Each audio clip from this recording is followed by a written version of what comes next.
इस पूरे गिरोह का सरगना शिव शंकर उर्फ शंभुनाथ है, जिसके इशारे पर यह गिरोह काम करता है और यही ट्रेनिंग देकर लड़कों को ठग विद्या में निपुण बनाता है और ठगी के धंधे में उतारता है, जो पुलिस की गिरफ्त से बाहर है।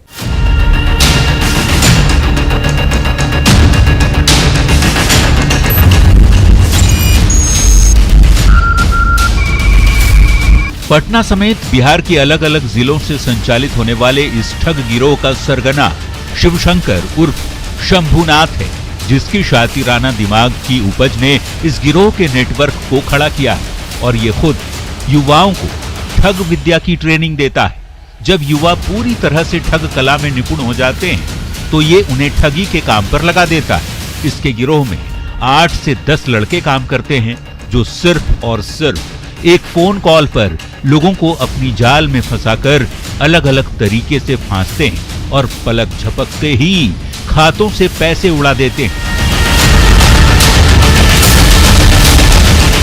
ठगी के शिकार लोगों का होश ठिकाने तब आता है जब बैंक से रजिस्टर्ड मोबाइल नंबर पर डेबिट का मैसेज आता है।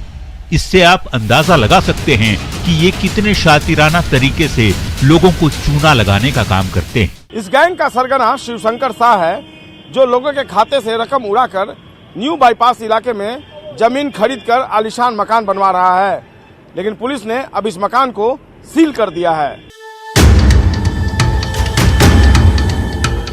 सही सुना आपने, शिवशंकर इस जालसाज गिरोह का सरगना है, जो कम समय में करोड़ों की संपत्ति का मालिक बन गया है और पटना के 22 इलाके में जमीन खरीदकर अपना आलीशान मकान बना रहा है, जिसे पुलिस ने मुन्ना की गिरफ्तारी के बाद सील कर दिया है। देखिए, शिवशंकर का यही वो मकान है जिसे पटना पुलिस ने सील किया है।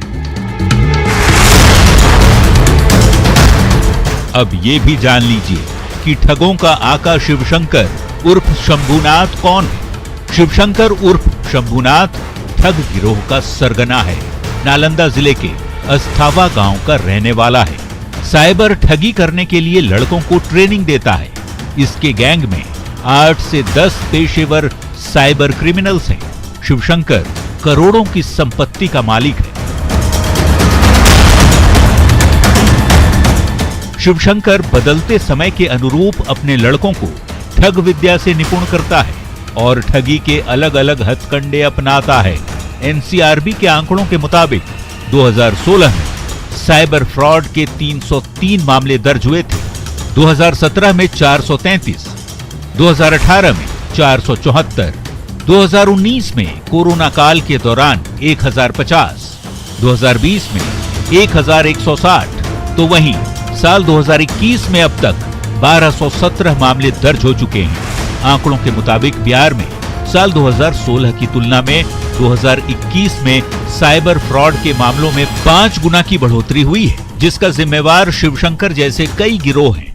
इस ग्रुप के सभी मेंबर्स लोगों से पैसा कमाने, इनाम पाने, नौकरी पाने, डिस्ट्रीब्यूटरशिप लेने, केवाईसी, तमाम तरह का जो लुभावना जाल था उसको फेंकते थे और लोगों से पैसे ऐंठने के बाद उन पैसों से अय्याशी करते थे।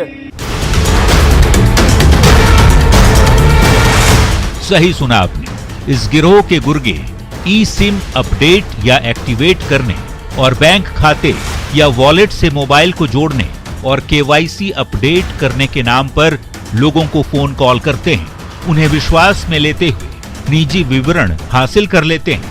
कई मामलों में तो ग्राहक के बैंक खातों से जुड़े सिम का ही डुप्लीकेट सिम जारी कर ओटीपी अपने पास मंगा लेते हैं। सिम से बैंक खाते का सफर तय करने में इन्हें मिनट भर भी नहीं लगता और अकाउंट खाली हो जाता है। जब पैसा खाते में आ जाता है तो ये उन्हीं पैसों से अय्याशी करते हैं, नई नई बाइक खरीदते हैं, कार खरीदते हैं और शान शौकत की जिंदगी जीते हैं। फिलहाल ठगों का सरगना शिवशंकर और उसका भतीजा पुलिस की गिरफ्त से बाहर है, जिसे गिरफ्तार करना पुलिस के लिए किसी चुनौती से कम नहीं। हालांकि उसकी गिरफ्तारी के लिए पटना पुलिस मुन्ना का कॉल डिटेल्स खंगाल रही है और उसके बताए ठिकानों पर छापेमारी भी कर रही है, लेकिन अब तक उसका सुराग नहीं मिल पाया है। ऐसे में ये देखना होगा कि पुलिस कब तक शिवशंकर उर्फ शंभुनाथ को गिरफ्तार कर पाती है। न्यूज़ 18 के लिए पटना से संजय कुमार की रिपोर्ट।